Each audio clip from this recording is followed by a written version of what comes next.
Start करते हैं भैया आज का लेक्चर। आई होप सारे के सारे बच्चे एकदम फुल फॉर्म में हैं, पढ़ने के लिए एकदम रेडी हो जाओ क्योंकि अब हम उड़ान भरने वाले हैं। स्टार्ट करते हैं आज के लेक्चर को। तो यार अब बात करते हैं डायमेंशनल एनालिसिस की। पिछले लेक्चर में हमने पढ़ लिया था डायमेंशंस। क्या पढ़ लिया था? डायमेंशंस। और क्यों पढ़ा था ये चीज समझो। डायमेंशन पढ़ लिया था हमने, ठीक है भाई, ओके। डायमेंशन पढ़ा क्यों था ये समझो। हमने पढ़ा था कि यार मान लो एक्सेलरेशन है। क्या है? एक्सेलरेशन।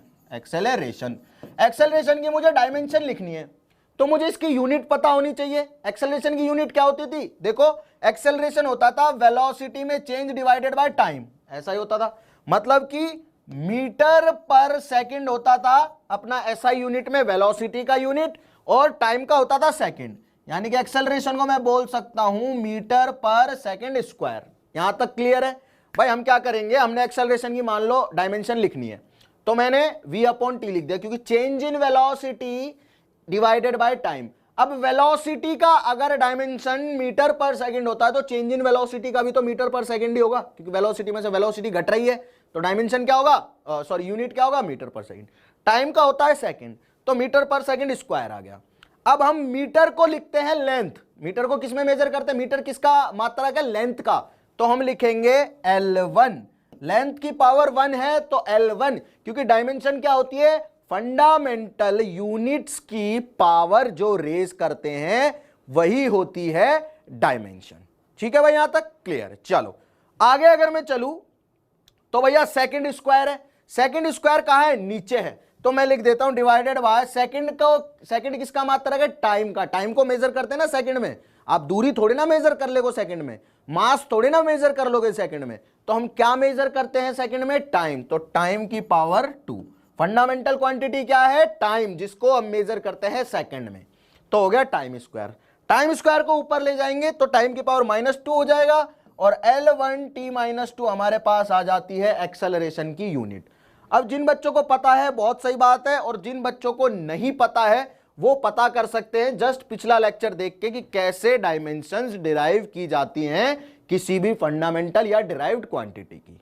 ठीक है, चलो आगे चलते हैं। बेटा जो पूछ रहे हैं ना कि मेजरमेंट ऑफ लेंथ वगैरह ये सब टॉपिक हम बाद में पढ़ेंगे, ठीक है। मैं थोड़ा सा डिफरेंट पढ़ाता हूं।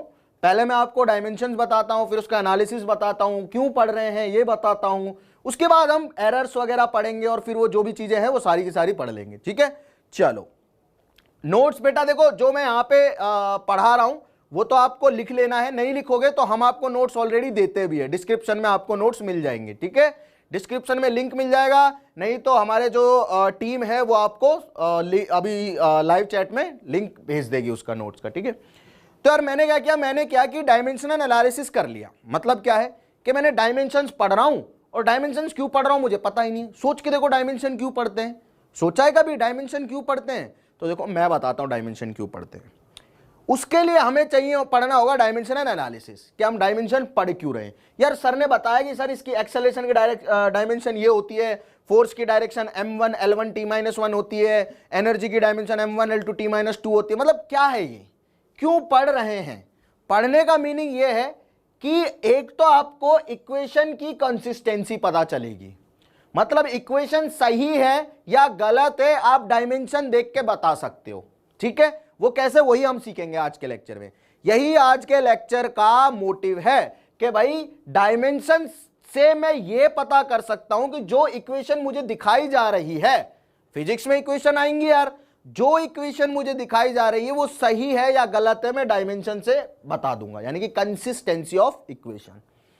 दूसरा पॉइंट आता है derive relation between physical quantities. मतलब क्या है कि एक क्वांटिटी से दूसरी क्वांटिटी का रिलेशन निकाल सकता हूं डायमेंशंस के साथ में, कि एक क्वांटिटी दूसरी क्वांटिटी पे कैसे डिपेंड कर रही है, डायमेंशन से बता सकता हूं। देखो ना, एक्सेलरेशन लिखा मैंने, ठीक है, एक्सेलरेशन की डायमेंशन आई L1 t-2, तो मैं ये बोल सकता हूं ना कि एक्सेलरेशन जो है वो लेंथ पे और टाइम पे डिपेंड करता है। और कैसे करता है? लेंथ के पावर 1 और टाइम की पावर -2 पे डिपेंड करता है। तो मैं किसी भी क्वांटिटी की डायमेंशन से उसका रिलेशन फंडामेंटल क्वांटिटी के साथ निकाल सकता हूं कि कोई भी क्वांटिटी वो फंडामेंटल क्वांटिटीज पे कैसे डिपेंडेंट है। ठीक है, क्लियर है यहां तक? चलो बेटा बहुत सही। आगे अगर मैं चलूं, तीसरा पॉइंट जो कि हम बहुत ही बेसिक जानते हैं कि एक सिस्टम से दूसरे सिस्टम में चेंज कर सकता हूं मैं, मतलब मीटर पर सेकंड को मैं सेंटीमीटर पर सेकंड में चेंज कर सकता हूं ना। 3 सिस्टम पढ़े थे हमने, MKS जिसे मैं SI भी बोल दूंगा, उसके बाद CGS और उसके बाद FPS, ठीक है, ये 3 सिस्टम पढ़े थे। अब MKS में क्या होता है, मीटर किलोग्राम सेकंड, ये है सेंटीमीटर ग्राम सेकंड, ये है फीट पाउंड सेकंड, ठीक है। दूरी को मीटर सेंटीमीटर और फीट में मेजर करेंगे, मास को किलोग्राम ग्राम और पाउंड में मेजर करेंगे, और टाइम को हमेशा सेकंड में ही मेजर करेंगे तीनों सिस्टम में, ठीक है, समझ में आ गया। चलो आगे चलते हैं बेटा। आगे अगर हम चलेंगे तो यूनिट को चेंज करने के लिए कैसे चेंज किया जाएगा, देखो बेसिक एग्जांपल देके बता रहा हूं, बाकी हम लेक्चर में तो पढ़ेंगे ही पढ़ेंगे। कि मान लो मुझे मीटर पर सेकंड को चेंज करना है, ठीक है। मीटर पर सेकंड क्या है, मीटर और सेकंड किस में आ रहा है, SI में या MKS में। MKS में देखो मीटर आ रहा है, सेकंड आ रहा है, ठीक है, तो मीटर सेकंड आ रहा है MKS में, यानी कि MKS से मुझे मान लो CGS में चेंज करना है, यानी कि सेंटीमीटर पर सेकंड में चेंज करना है। तो मुझे पता है 1 मीटर में कितने होते हैं, 100 सेंटीमीटर, तो 1 सेंटीमीटर में कितने मीटर हो जाएंगे, 1/100 मीटर, ठीक है।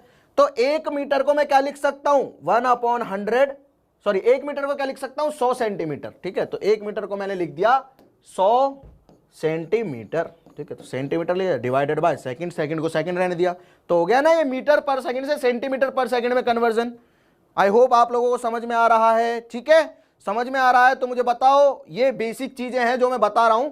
हम डायमेंशन क्यों पढ़ रहे हैं यार, इतना लफड़ा क्यों पढ़ रहे हैं, क्यों पाल रहे हैं इतनी लफड़ा, ठीक है। हम इसलिए पढ़ रहे हैं डायमेंशन को कि मुझे कोई भी इक्वेशन बताई जाए, मैं बता सकता हूं कि वो सही है या गलत है डायमेंशन से। अभी दिखाऊंगा जस्ट अगले पेज पे, अगली स्लाइड पे आपको एग्जांपल दिखाऊंगा, उससे करके बताऊंगा कि कैसे कर सकते हैं, ठीक है। उसके बाद क्या करेंगे, उसके बाद हम ये देखेंगे कि एक फिजिकल क्वांटिटी दूसरी पे कैसे डिपेंडेंट है। उसके बाद हम ये भी देखेंगे कि भैया एक सिस्टम से दूसरे सिस्टम में कैसे जाया जा सकता है, सिर्फ डायमेंशंस के थ्रू। तो इसलिए हम यूनिट एंड डायमेंशन पढ़ रहे हैं, ठीक है। चलो तो पहला टॉपिक पढ़ते हैं आज का, consistency of a dimensional equation, कि कोई इक्वेशन सही है या गलत है, ये हमें डायमेंशन बताएगी। चलो कैसे बताएगी देखते हैं। देखो भाई इक्वेशन आप लोगों के सामने है, आई होप आप लोगों को नजर आ रही है इक्वेशन। चलो इक्वेशन ये रही आप लोगों के सामने, ये रही, ठीक है, इक्वेशन नजर आ रही है, बहुत सही बात है, ठीक है ठीक है ठीक है। चलो बच्चे पढ़ रहे हैं, बहुत अच्छी बात है। पढ़ते हुए बच्चों को देख के बहुत अच्छा लगता है ना, दिल को सुकून मिलता है कि बच्चे पढ़ रहे हैं, मतलब हमारे देश का फ्यूचर अच्छा है, ठीक है। कुछ बच्चे तो सिर्फ चैट में कुछ ना कुछ लिखने ही आते हैं ना, कुछ बच्चे होते हैं जो सही में बहुत कुछ पढ़ने आते हैं और बहुत कुछ लेके जाते हैं ना, तो काफी इंटरेस्टिंग होने वाला है, फटाफट पढ़ते हैं, राइट। चलो ओके, तो पहला जो टॉपिक है अपना वो है x = x0 + v0 t + ½ a0 a t square, ठीक है। मतलब क्या है कि एक इक्वेशन लिखी हुई है, मुझे ये देखना है कि ये सही है या गलत है। तो कैसे देखूंगा मैं डायमेंशनल एनालिसिस से। कैसे देखूंगा, डायमेंशनल एनालिसिस से। तो यार देखो यहां पे मैं बता देता हूं, v0 क्या है, v0 है वेलोसिटी, ठीक है, वेलोसिटी, ठीक है। और उसके बाद t क्या है, t है टाइम, और x क्या है, x है डिस्प्लेसमेंट। देखोगे तो आपको पता चलेगा न्यूटन की सेकंड इक्वेशन है ये, x है डिस्प्लेसमेंट, उसके बाद क्या है, उसके बाद हमें पता चला कि आगे लिखा हुआ है a है एक्सेलरेशन। तो मुझे ये चेक करना है कि ये जो इक्वेशन लिखी हुई है ये सही है या गलत है। तो कैसे चेक करेंगे भैया, डायमेंशन पढ़ के आए हो ना, तो बिल्कुल प्यार से चेक होगा, आराम से, ठीक। देखो जब भी हम डायमेंशनल एनालिसिस करेंगे तो हमें पता है कि एक टाइप की क्वांटिटी में एक टाइप की ही क्वांटिटी ऐड हो सकती है। मतलब अगर मैं आपको बोलूं कि 2 किलोग्राम में 4 किलोग्राम ऐड कर दो, तो आप बोलोगे सर हो जाएगा, और टोटल आ जाएगा 6 किलोग्राम, ठीक है। अब सीखना, चीजों को सीखो, कैसे सिखा रहा हूं। उसके बाद अगर मैं बोलूं कि 2 किलोग्राम में 5 सेकंड ऐड करो, तो आप बोलोगे सर किलोग्राम में सेकंड तो ऐड हो ही नहीं सकता, क्या मैं बोल सकता हूं इसे 7 किलोग्राम या 7 सेकंड? नहीं। इसका मतलब है कि भैया 2 किलोग्राम जो है वो अलग क्वांटिटी है और 5 सेकंड जो है वो अलग क्वांटिटी है, ये कभी भी ऐड नहीं हो सकते और ना ही कभी सब्ट्रैक्ट हो सकते हैं। ठीक है, तो एडिशन और सब्ट्रैक्शन सिर्फ और सिर्फ उन क्वांटिटी का होगा जो सेम होंगी, ये बात भी फैक्ट है। ठीक है, चलो आई होप आप लोगों को समझ में आ चुका है। बेटा ये नॉट का मतलब क्या है? इस नॉट का मतलब, ये जो नॉट लगा हुआ है ना, ये सिर्फ और सिर्फ इनिशियल चीजों को दिखाने के लिए फिजिक्स में यूज होता है। जैसे जीरो, इसको जीरो पढ़ सकते हो आप। ठीक है, इसका मतलब है इनिशियल वेलोसिटी, इसका मतलब है इनिशियल डिस्प्लेसमेंट, इसका मतलब क्या? इनिशियल वेलोसिटी, यानी कि जब जैसे ही मैंने चलना स्टार्ट किया उस टाइम पे मेरी वेलोसिटी कितनी है ना। इसका मतलब है जब मैंने चलना किया, चालू किया, तो मेरा डिस्प्लेसमेंट रेफरेंस के अबाउट कितना था। ठीक है, और ये किसी भी टाइम टी पे पूछा गया है। ठीक है, क्लियर है? मतलब बहुत बेसिकली बहुत बेसिक बातें हैं। ठीक है, तो कोई दिक्कत नहीं है, डाउट आ जाता है, पहली बार फिजिक्स पढ़ रहे हो, 11वीं क्लास में अभी आए हो, नॉट वॉट का मतलब खैर अभी समझना नहीं, आगे समझते हैं कि वही क्वांटिटीज ऐड हो सकती हैं या सब्ट्रैक्ट हो सकती हैं जो सेम होंगी। जैसे किलोग्राम में किलोग्राम ही ऐड हो सकता है, मीटर में मीटर ही ऐड हो सकता है, सेकंड में सेकंड ही ऐड हो सकता है, मोल में मोल ही ऐड हो सकता है, कैंडेला में कैंडेला ऐड हो सकता है, और एम्पियर में एम्पियर ऐड हो सकता है। क्वांटिटीज बता दी फंडामेंटल। चलो अब इक्वेशन को देख लेते हैं भाई। अगर इक्वेशन को मैं देखूं तो एक्चुअल में इक्वेशन में यहां लेफ्ट साइड में मुझे दिया हुआ है एक्स। एक्स क्या है? डिस्प्लेसमेंट। तो मैंने लिखा ये है डिस्प्लेसमेंट। डिस्प्लेसमेंट डिस्प्लेसमेंट है मतलब बेसिकली लेंथ है। डिस्प्लेसमेंट है तो इसे मेजर किस में करेंगे? लेंथ में। बेसिकली ये एक लेंथ है। ठीक है, x is equal to displacement है, मैंने लिखा हुआ है ऑलरेडी। ठीक है, x नोट क्या है? ये भी डिस्प्लेसमेंट है। मतलब अगर लेफ्ट साइड में डिस्प्लेसमेंट रखा हुआ है तो राइट साइड में भी डिस्प्लेसमेंट होना चाहिए। LHS बराबर RHS होना चाहिए, तभी प्रूव होगी चीजें। आप क्या बोलते हो? प्रूव कब होती है भैया? प्रूव तभी होती हैं चीजें जब LHS बराबर RHS हो जाए, मतलब लेफ्ट साइड की क्वांटिटीज राइट के बराबर हो जाए। ठीक है, चलो उसके बाद क्या होगा? उसके बाद ये होगा कि ये लेंथ है, ये लेंथ है। ठीक है, अब ये जो क्वांटिटीज ऐड हो रही हैं तो ये भी लेंथ होनी चाहिए, तभी इक्वेशन सही होगी, नहीं तो गलत हो जाएगी। क्योंकि ऐड तो मैंने बोल दिया सेम क्वांटिटी में सेम ही हो सकती है, डिफरेंट क्वांटिटीज कभी भी ऐड नहीं हो सकती। ये बात समझ में आ गई? चलो, तो अगर ये लेंथ है x तो ये भी लेंथ होनी चाहिए जो कि x नॉट है। मतलब x नॉट क्या? ये भी इनिशियल डिस्प्लेसमेंट है, मतलब मेजर तो लेंथ में ही होगा। अब लिखा हुआ है v not T.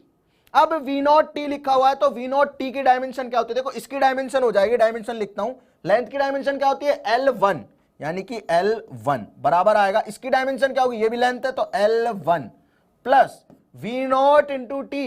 v not की डायमेंशन क्या होती है? देखो v नॉट जो होता है वो होता है मीटर पर सेकंड, यानी कि मीटर क्या होता है? लेंथ L1, और सेकंड क्या होता है? T1। ऊपर ले जाएंगे तो क्या बन जाएगा? L1 T minus 1। तो लिखा L1 T माइनस 1, ये तो हो गया वेलोसिटी इंटू टाइम। टाइम क्या होता है? T1, यानी कि सेकंड में मेजर होता है तो T1। ठीक है, समझ में आ गया? क्लियर है यहां तक? चलो उसके बाद हाफ AT²। अब हाफ क्या है? एक नंबर है। ठीक है, हाफ क्या है? एक नंबर है, तो नंबर की तो कोई डायमेंशन होती नहीं, नंबर की कोई डायमेंशन नहीं होती, तो AT² लिखना है। अब A क्या है? एक्सेलरेशन। एक्सेलरेशन क्या होता है? Velocity by time. तो वेलोसिटी की डायमेंशन ये है, इसी को टाइम से डिवाइड कर दूं तो क्या हो जाएगा? L1 T माइनस 2, ये बन गया एक्सेलरेशन। तो एक्सेलरेशन का लिख दिया मैंने L1 T माइनस 2, और इसे क्या करना है? मल्टीप्लाई टाइम स्क्वायर से, यानी कि T की पावर 2 से करना है। अब देखो एक चीज मुझे नजर आएगी, लेफ्ट साइड में है L की पावर 1 बराबर, इधर है L की पावर 1 प्लस ये T माइनस 1 से T प्लस 1 कैंसल आउट हो गया, -1 और +1 जुड़ के 0 हो गए, तो ये कितना हो जाएगा? L1 प्लस यहां T की पावर -2 से +2 कैंसल आउट, यानी कि ये भी हो गया L1। अब देखो लेफ्ट में भी L1 है और राइट में भी L1 L1 L1 है, मतलब ये भी लेंथ लिख, ये क्वांटिटी है, ये भी लेंथ है, ये भी लेंथ है, ये भी लेंथ है और ये भी लेंथ है, मतलब ये इक्वेशन बिल्कुल करेक्ट है डायमेंशन वाइज। ये इक्वेशन बिल्कुल करेक्ट है डायमेंशन वाइज। आ गया समझ में? आई होप समझ में आ गया। समझ में आया तो मुझे फटाफट बताओ, मजा आ रहा है तो मुझे फटाफट बताओ, आगे चलते हैं उसके बाद। ठीक है, मैंने क्या लिखा है, मैंने बेसिक बेसिक चीजें लिखी है, मैंने इनकी डायमेंशन लिखी है। अब इनकी डायमेंशन आपको पता होनी चाहिए, ठीक है, इनकी डायमेंशन आपको पता होनी चाहिए। ये लेंथ है, लेंथ की डायमेंशन होती है L1, ये लेंथ है, लेंथ की डायमेंशन होगी L1। ये दोनों मिलके लेंथ बन जाएंगे और ये दोनों मिलके लेंथ बन जाएंगे, ठीक है। तो लेंथ में लेंथ ही ऐड हो सकती है, ये भी लेंथ होनी चाहिए, ये भी लेंथ होनी चाहिए, ये भी लेंथ होनी चाहिए, तभी डायमेंशन करेक्ट होगी। निकाल के देखा तो पता चला कि लेंथ लेंथ लेंथ आ रहा है, मतलब ये भी लेंथ है, ये भी लेंथ है, ये भी लेंथ है और इधर भी लेंथ है। तो मतलब डायमेंशन लेफ्ट की जो है वो राइट की डायमेंशन के बराबर है। इसका मतलब क्या है कि भैया, इसका मतलब ये कि डायमेंशन वाइज तो फॉर्मूला करेक्ट है, ठीक है, डायमेंशन वाइज तो फॉर्मूला करेक्ट। बेटा इसको ऐसे नहीं लिखेंगे, 3L नहीं लिखेंगे, इसको ऐसे नहीं लिखेंगे L डैश बराबर 3L, ऐसे नहीं लिखेंगे इसको, L1 बराबर 3L1, नहीं, ऐसे नहीं लिखा जाएगा। हमने सिर्फ और सिर्फ यहां पे डायमेंशन चेक किए, तो लेफ्ट की डायमेंशन राइट की डायमेंशन के बराबर होनी चाहिए। अगर यहां पे डायमेंशन L1 आ रही है तो ये तीनों L1 L1 L1 होनी चाहिए, ठीक है। तो मतलब क्योंकि एक क्वांटिटी में एक ही जुड़ सकती है ना, ये भी लेंथ होनी चाहिए, ये भी लेंथ होनी चाहिए, ये भी लेंथ होनी चाहिए, तभी जुड़ेंगी आपस में, मतलब तभी ये फॉर्मूला करेक्ट होगा, नहीं तो जुड़ ही नहीं सकती ना आपस में। और जुड़ के अगर ये लेंथ दे रही है, देखो फॉर्मूला ये कहता है कि ये तीन क्वांटिटी जुड़ के लेंथ बनाएंगी। x बराबर इस क्वांटिटी का मतलब क्या है कि इन तीनों को जोड़ दो तो x बनेगा, और x की जगह मैं ये लिख सकता हूं, मतलब इन तीनों की जगह x लिख सकता हूं, x की जगह ये लिख सकता हूं। तो ये तीनों जुड़ के x बना रही हैं, ये तीनों जुड़ के क्या बना रही हैं, x बना रही हैं, ठीक है। अगर ये तीनों जुड़ के x बना रही है तो इन तीनों की जो डायमेंशन है वो लेंथ लेंथ लेंथ होनी चाहिए, तभी तो तीनों लेंथ के बराबर होंगी। तो तीनों को मैंने चेक कर दिया, लेंथ लेंथ लेंथ है, बहुत बढ़िया हो गया काम। आई थिंक आप लोगों को समझ में आ गया है, अगर समझ में आ गया है तो बहुत अच्छी बात है। हाफ को क्या किया, हाफ को बेटा, हाफ की कोई डायमेंशन थोड़ी ना होगी, हाफ तो एक नंबर है, डायमेंशन तो फिजिकल क्वांटिटीज की होती है, हाफ कोई फिजिकल क्वांटिटी थोड़े ना है, ये तो नंबर है, नंबर की कोई डायमेंशन नहीं होती, ठीक है। चलो आई होप आप लोगों को समझ में आ गया है, समझ में आ गया है तो आगे चलते हैं अगले सवाल की तरफ। और सवाल जो है अपना वो देखो क्या है, सवाल आप लोगों के सामने है और इसे सुनो क्या बोल रहा है सवाल, कि let us consider an equation, let us consider an equation half mv² is equals to mgh, ठीक है। इक्वेशन क्या कह रही है, हाफ mv² बराबर है mgh के, where m is the mass, highlight कर देता हूं जो इंफॉर्मेशन काम की है, v इज वेलोसिटी और g is acceleration due to gravity and h is height. तो check whether this equation is dimensionally correct और नॉट, चेक करना है डायमेंशनली करेक्ट है या नहीं है, फटाफट से चेक करके बताओ मुझे मेरे प्यारे प्यारे बच्चों, फटाफट से मुझे चेक करके बताओ। ये सवाल आप लोगों को करना है, बहुत आसान सवाल है, हाफ mv² को चेक करना है कि ये बराबर होगा mgh के। अगर ये डायमेंशनली करेक्ट है तो इधर की डायमेंशन बेटा बराबर होनी चाहिए इधर की डायमेंशन के, तो चेक करो डायमेंशन बराबर है या नहीं है। आई होप आप लोगों को समझ में आ रहा है, अगर समझ में आ रहा है तो बहुत अच्छी बात है। बेटा फ्री फॉल समझने की अभी ये सब आपको नहीं सोचना है, मैं आपको सब चीज पढ़ा दूंगा। देखो ज्यादा दिमाग लगाना ही नहीं है, मैं जितना पढ़ा रहा हूं जितना बता रहा हूं उतना पढ़ लेना, उतना समझ लेना है। आपके फिजिक्स में आप कोई भी एग्जाम दे लेना, 95% मार्क्स पक्के हैं, ठीक है। मैं जितना पढ़ा रहा हूं जितना समझा रहा हूं उतना समझना, और आप जितना समझ चुके हो उसी के बेसिस पे आप एग्जाम में अच्छे मार्क्स स्कोर कर लोगे, ठीक है। इक्वल है बच्चे बोल रहे हैं, करेक्ट है, बहुत सही, मतलब बहुत सारे बच्चों ने बता दिया है कि करेक्ट है और कुछ बोल रहे हैं कि करेक्ट नहीं भी है। तो कोई सचिन ही है जो कि मेरा नाम बदनाम कर रहा, बोल रहा है नो करेक्ट नहीं है, बेटा करेक्ट है वो, ठीक है। चलो देखो कैसे करेक्ट है बता देते हैं। यार देखो हाफ की तो कोई डायमेंशन होगी नहीं, हाफ की तो कोई डायमेंशन होगी नहीं क्योंकि ये तो नंबर है। अगर हाफ की डायमेंशन नहीं होगी तो डायमेंशन होगी मास की और वेलोसिटी की। तो मास की डायमेंशन कितनी होगी, m की पावर 1, ठीक है। और वेलोसिटी की डायरेक्शन क्या होती है, वेलोसिटी की डायमेंशन होती है L1t-1। पिछले लेक्चर में बताया था कि कुछ डायमेंशन है जिनको रट लेना है, याद कर लेना है। कौन कौन सी थी, velocity, acceleration, area, volume, force, energy and so on, ठीक है। क्लियर है, चलो तो देखो मुझे पता चल गया मास की डायमेंशन है m1 और वेलोसिटी की होती है L1t-1, तो L1t-1 का कर दिया मैंने स्क्वायर। अगर ये दोनों चीजें बराबर है तो इधर की डायमेंशन इधर के बराबर होनी चाहिए, ठीक है। अब मैंने लिखा मास, मास लिखा यानी कि m1।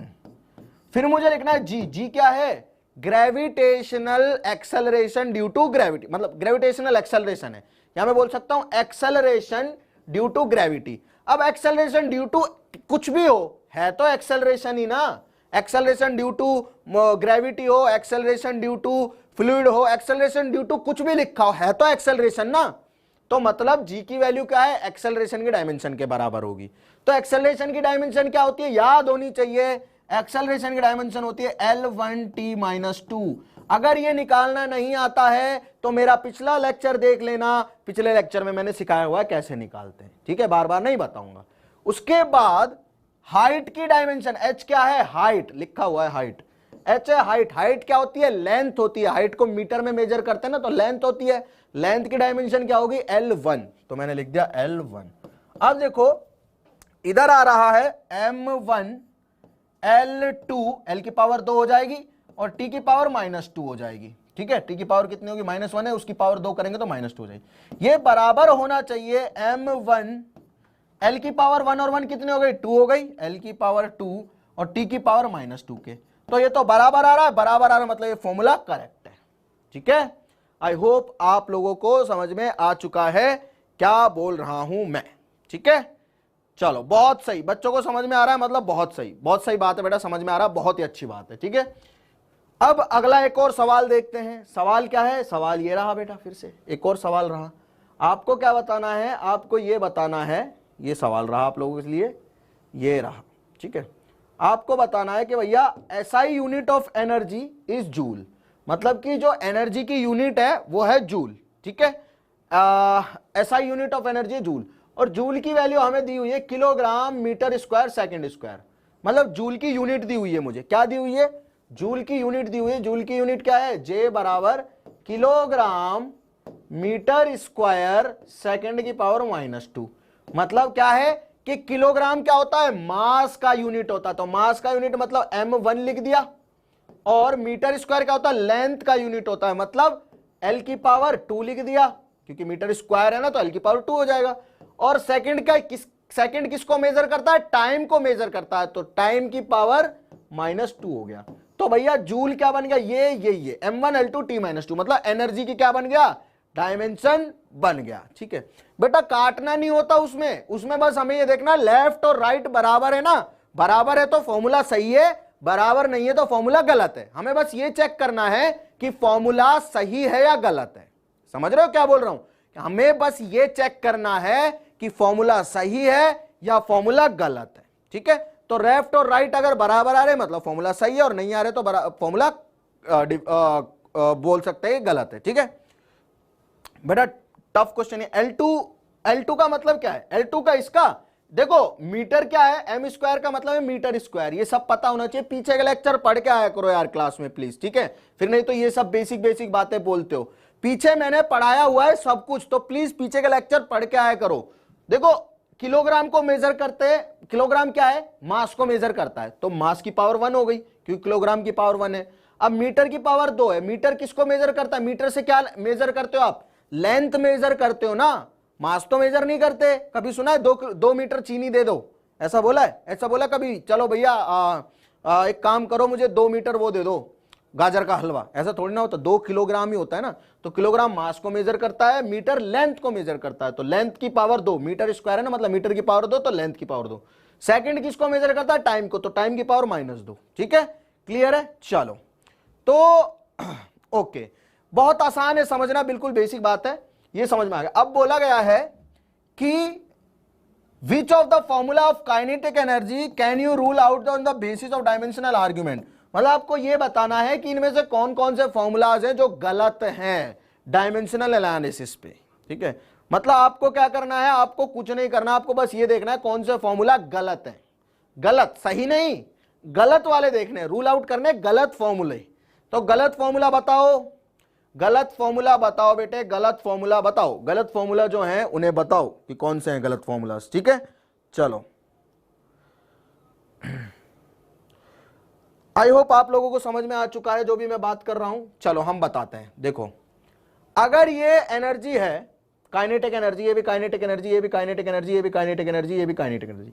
तो इसकी तो जो यूनिट है वो होगी m1L2 T-2, याद कर लेना, बार बार आप लिखना ही नहीं है, मतलब जहां एनर्जी दिख जाए वहां m1L2 T-2 लिख देना, ठीक है। ओके, अब आगे चलते हैं। आगे अगर मैं चलूं तो बेटा यहां पे लिखा हुआ m2v3। m2v3 का मतलब क्या है? मास स्क्वायर वेलोसिटी क्यूब। अब देखो मास स्क्वायर वेलोसिटी क्यूब, ए को अगर मैं देखूं तो ए के लिए लिखा हुआ है मास स्क्वायर वेलोसिटी क्यूब, ठीक है। अब अगर k बराबर m2v3 होना चाहिए तो मैं बोल सकता हूं कि भैया मास का जो स्क्वायर है और वेलोसिटी का क्यूब है वो इसके बराबर आना चाहिए, जूल के बराबर होना चाहिए। क्लियर है? चलो बहुत अच्छी बात है। तो अगर ऐसी बात है तो भैया बिल्कुल कर देते हैं। तो इसे चेक करते हैं। मास के लिए मुझे लिखा हुआ है कि वेलोसिटी की डायमेंशन, वेलोसिटी की यूनिट दी हुई मीटर पर सेकंड और एक्सेलरेशन की दी हुई मीटर पर सेकंड स्क्वायर। तो मास की यूनिट क्या होती है? m1। मास की डायमेंशन क्या होती है? m1। तो m की पावर 1 कर दी, ठीक है, और इसका कर दिया मैंने स्क्वायर, क्योंकि यहां स्क्वायर लगा हुआ है, sorry m square v cube, ठीक है। अब क्या करना है मुझे? v cube. v क्या है? वेलोसिटी। वेलोसिटी की डायमेंशन क्या होती है? L1T-1। तो इसका कर दिया मैंने क्यूब। अगर मैं इसे सॉल्व करता हूं तो m2, L की पावर कितनी हो जाएगी? 3, और T की पावर कितनी हो जाएगी? -1 को मल्टीप्लाई करूंगा -3 से तो -3। तो m2L3 -3 आ रहा है। इसका मतलब ये इसके तो बराबर नहीं है, तो पहला तो गलत हो गया, ठीक है। अब दूसरे पे चल लेते हैं। दूसरे पे चलेंगे तो बी पार्ट पे आ जाते हैं। बी पार्ट पे आया मैं, बी पार्ट पे आया मैं, बी पार्ट पे आया। बी पार्ट में लिखा हुआ है हाफ mv²। मतलब क्या है? हाफ की तो कोई डायमेंशन होगी नहीं। हाफ की अगर डायमेंशन नहीं होगी तो भैया क्या होगा? मास की और वेलोसिटी की डायमेंशन लिखनी है मुझे। तो वेलोसिटी की डायमेंशन क्या होती है? वेलोसिटी की डायमेंशन ये रही और मास की डायमेंशन ये रही। तो मास की पावर 1 इंटू वेलोसिटी की पावर 2, यानी कि L1T-2 की पावर 2। तो ये हो गया, सॉरी T-1 की पावर 2। तो ये हो गया m1L2T-2।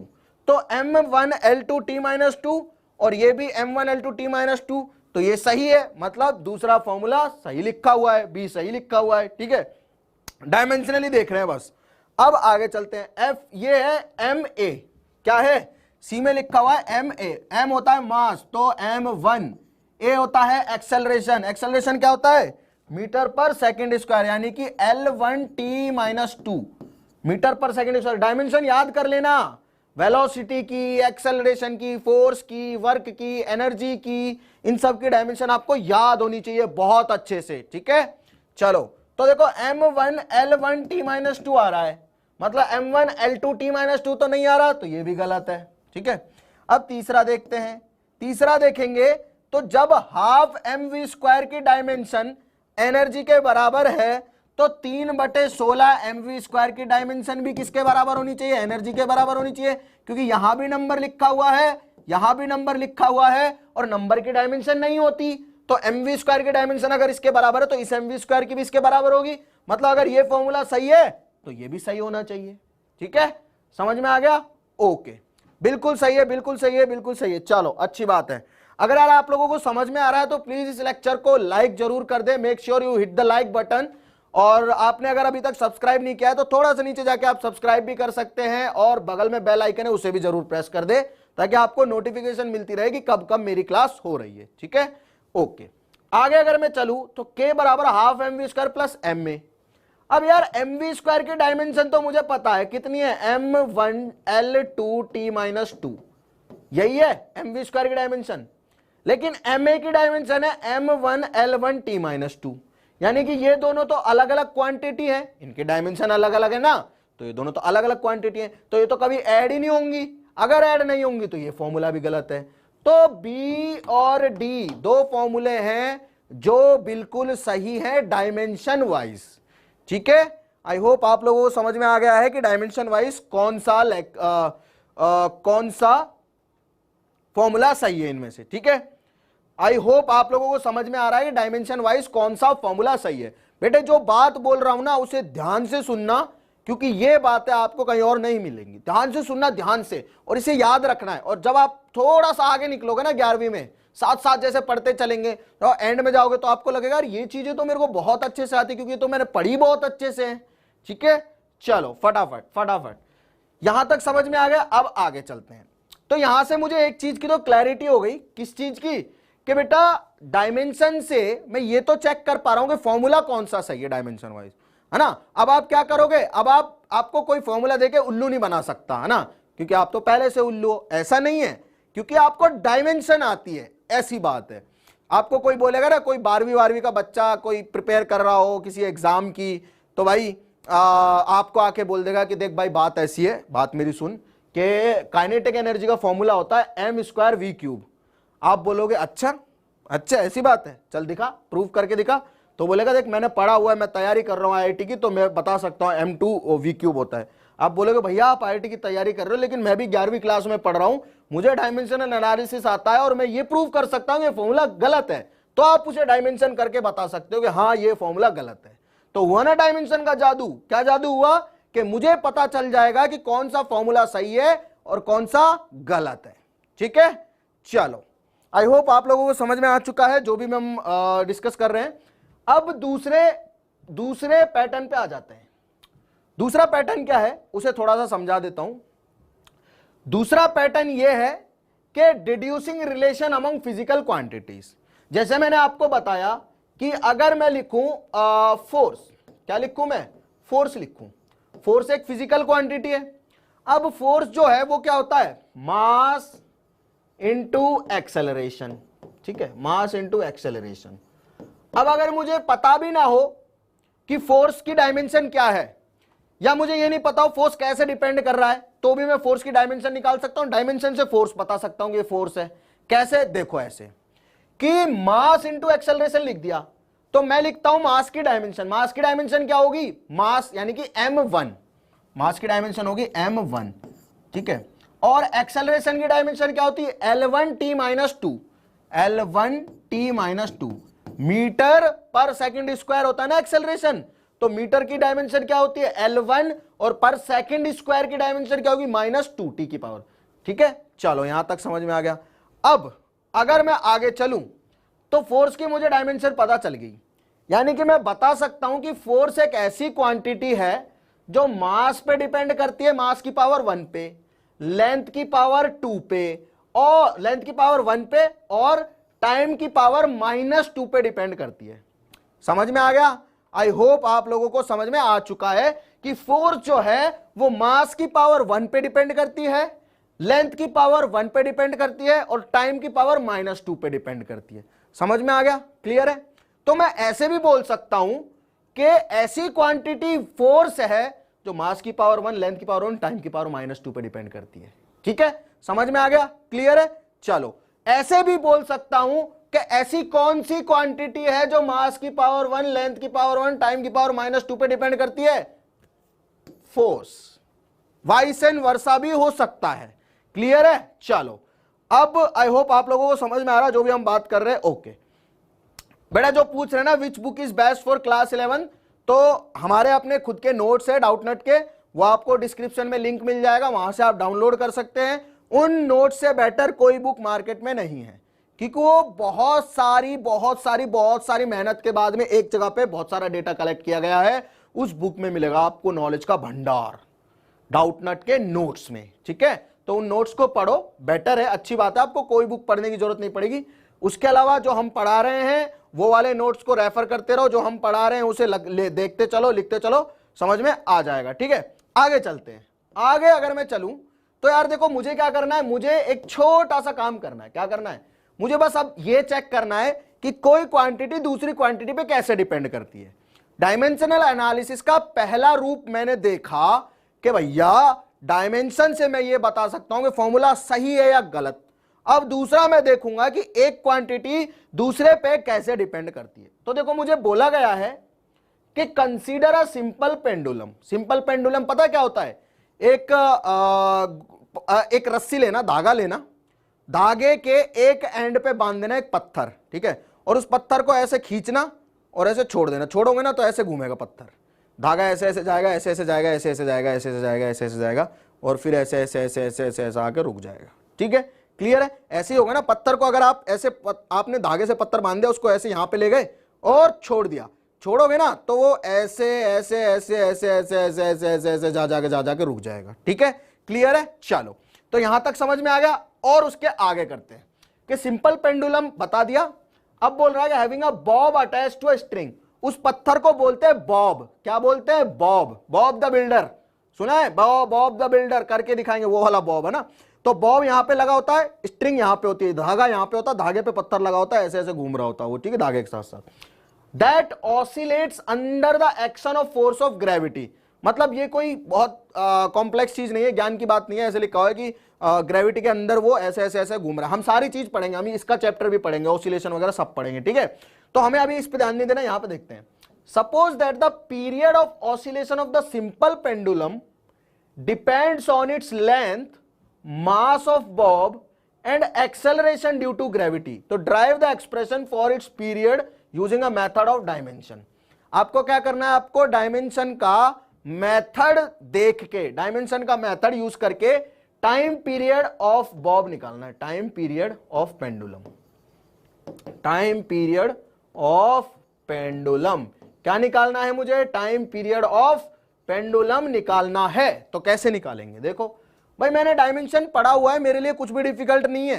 क्या पढ़ा हुआ है मैंने? डायमेंशन, मेरे लिए कुछ भी डिफिकल्ट नहीं है, मैं बता दूंगा टाइम पीरियड क्या होगा। टाइम पीरियड किस किस चीज पे डिपेंड करता है, पहले ये डिफाइन कर लेते हैं। क्लियर है यहां तक बात? टाइम पीरियड जो है वो डिपेंड कर रहा है किस पे? वो डिपेंड कर रहा है हमारा मास पे। बोला हुआ है time period of oscillation simple period depends on length, length पे डिपेंड कर रहा है, और मास पे डिपेंड कर रहा है, और एक्सेलरेशन पे डिपेंड कर रहा है। ठीक है, ऐसा ही है। पहले हम देखेंगे कि जो हम क्वांटिटी मेजर कर रहे हैं, जिसका फॉर्मूला मुझे बनाना है, वो किस किस पे डिपेंड कर रही है। क्लियर है? चलो, तो मैंने देखा कि टाइम पीरियड जो है वो लेंथ पे, मास पे और एक्सेलरेशन पे डिपेंड करता है। क्लियर है यहां तक? बहुत अच्छी बात है। अब मुझे टाइम पीरियड का फॉर्मूला बनाना है, कि वो टाइम पीरियड का डायमेंशनल फॉर्मूला बनाना है। मुझे देखना है कि derive expression of time period using method of dimension. ठीक है, ऐसा फॉर्मूला बनाना है। ठीक है जी। अब देखो, अगर मुझे फोर्स की डायमेंशन पता है कि m1 L1 T-2 है, तो मैं फोर्स का फॉर्मूला बना सकता था ना। कैसे बना सकता था? देखो, m1 क्या होता है? मास, तो मैंने लिख दिया m, मास है ना। और L1 T-2 क्या होता है? एक्सेलरेशन, तो मैंने लिखा मास इंटू एक्सेलरेशन, आ गया फोर्स का फॉर्मूला। ठीक है, तो इसी तरह से मुझे क्या करना है? इसी तरह से मुझे फॉर्मूला निकालना है। ठीक है, किसका फॉर्मूला निकालना है? मुझे फॉर्मूला निकालना है टाइम पीरियड का। क्लियर है? चलो, तो भैया टाइम पीरियड का फॉर्मूला क्या करेंगे? टाइम पीरियड का फॉर्मूला आएगा, लेंथ पे, मास पे और एक्सेलरेशन पे डिपेंड कर रहा है। ठीक है, लेंथ पे, मास पे और एक्सेलरेशन पे डिपेंड कर रहा है क्या? Time period. तो चलो ठीक है, बताते हैं आप लोगों को कैसे होगा।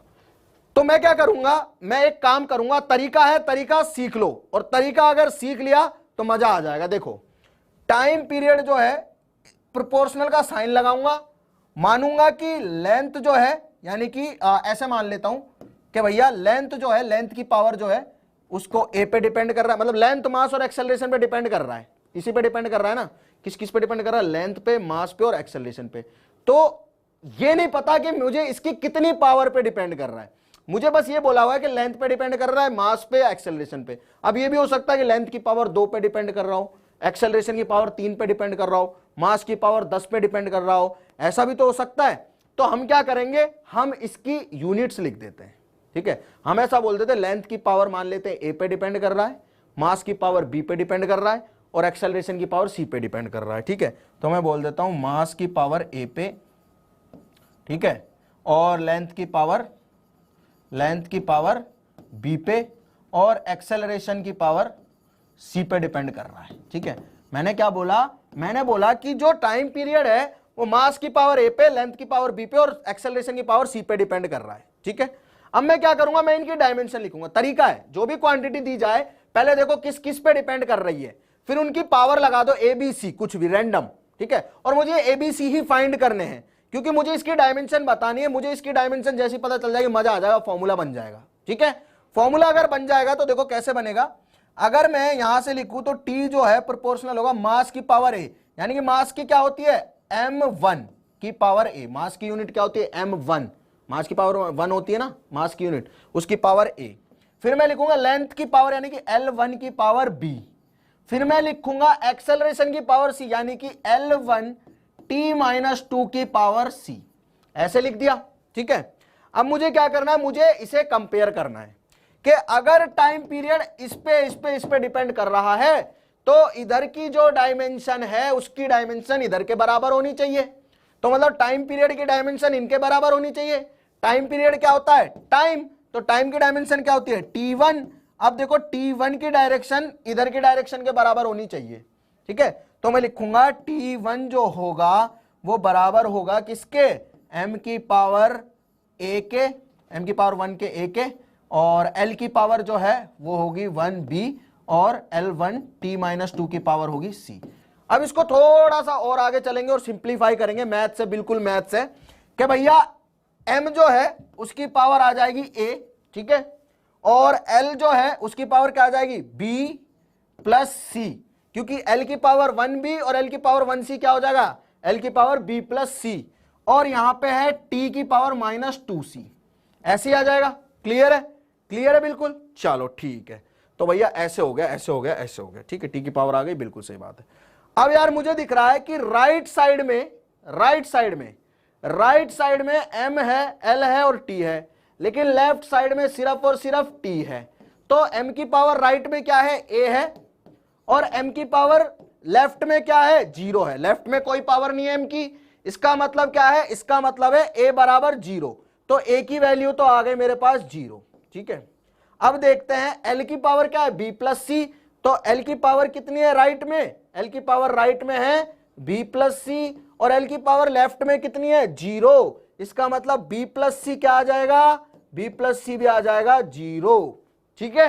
अब आगे चलते हैं, आगे चलेंगे तो t की पावर आ रही है -2c, किधर, राइट में, और लेफ्ट में कितनी है, t की पावर 1 है। तो देखो -2c बराबर क्या हो जाएगा, 1 के, क्योंकि बराबर है ना, तो 2c 1 के, t बराबर है t के, तो 2c 1 के बराबर होना पड़ेगा। तो c की पावर कितनी आ गई, -1/2, ठीक है, यही आएगी। क्लियर है ना, यहां तक यही आएगी ना। आई होप आप लोगों को समझ में आ रहा है जो भी हम चीज डिस्कस कर रहे हैं। c की पावर अगर आ गई है कितनी, -1/2, तो यहां पे रखे c की वैल्यू -1/2, तो मैंने c की वैल्यू यहां रखी, तो b प्लस -1/2 बराबर 0 आएगा, और b की वैल्यू आ जाएगी 1/2, ठीक है। क्या आ गया अपने पास में, b की वैल्यू आ गई 1/2। क्लियर है, ठीक है। या फिर आप सीधा सीधा क्या कर सकते थे, ये तो डायमेंशन वाइज हो गया, या फिर आप इसको उल्टे तरीके से भी कर सकते थे। ये अब आप इसकी वैल्यू पुट करोगे आपको टाइम के बराबर आ जाएगी। देखो m की पावर 0 रखोगे, यहां पे 0 आएगी, b प्लस सी क्या है, 0 है, तो b की पावर 0, c की पावर क्या है, -1/2 है, तो -1/2 रखोगे तो टाइम बराबर टाइम आ जाएगा, ठीक है। यहां से तो हमने डायमेंशनली प्रूव किया। अब हम क्या करेंगे, हम इसको वापस करेंगे। कैसे करेंगे, तो उल्टा करेंगे इसको। यहां तक समझ में आ गया ना। अब हम इसको ऐसे करेंगे कि भैया मुझे पता है टाइम पीरियड जो है वो डिपेंड कर रहा है किस किस पे, मास पे, लेंथ पे, और लेंथ की पावर b पे, और एक्सेलरेशन की पावर g की पावर c पे, ठीक है, ऐसे कर रहा है, ठीक है, इस तरह से डिपेंड कर रहा है। चलो यार टाइम हो गया है, आई होप हमें अभी लेक्चर को खत्म करना चाहिए, 45 मिनट से ज्यादा हो गए। तो ये जो चीज है ये मैं अगले लेक्चर में बताऊंगा। आई होप जो मैंने पढ़ाया वहां तक समझ में आया। मतलब डायमेंशनली तो मुझे पता है कि डिपेंड कर रहा है, तो करेक्ट है चीजें, डायमेंशनली तो करेक्ट है। देखो मैंने चेक कर लिया, ये सब फॉर्मूला लगा के निकाल के कि डायमेंशनली तो करेक्ट है। हालांकि आपको डायमेंशनली करेक्ट करने के लिए इतना नहीं करना है, डायमेंशन से डायरेक्ट चेक हो जाएगा। अब मुझे ये देखना है कि m पे, l पे और g पे कैसे डिपेंड कर रहा है, ठीक है। क्या देखना है मुझे, m पे, l पे और g पे कैसे डिपेंड कर रहा है। क्लियर है ना, क्या क्या देखना है मुझे, m पे, l पे और g पे कैसे कैसे डिपेंड कर रहा है, ये हम बताएंगे आपको अगले लेक्चर में। तो जरूर मिलेंगे अगले लेक्चर में। अगर ये लेक्चर अच्छा लगा है तो प्लीज इसे लाइक करें। अगले लेक्चर में पहला सवाल यही करवाऊंगा कि कैसे टाइम पीरियड डिपेंड करता है मास पे, लेंथ पे और ग्रेविटेशनल एक्सेलरेशन पे, ठीक है। तो आज के लिए पूरा नहीं हो पाया सवाल, उसके लिए माफी चाहता हूं। आगे के लेक्चर में जरूर मिलूंगा और पढ़ के जरूर आइएगा जो भी मैंने पढ़ाया है। मिलते हैं अगले लेक्चर में। अगर ये लेक्चर अच्छा लगा तो इसे लाइक करें, शेयर करें अपने दोस्तों के साथ में, ताकि जिन्होंने लाइव नहीं देखा वो रिकॉर्डेड देख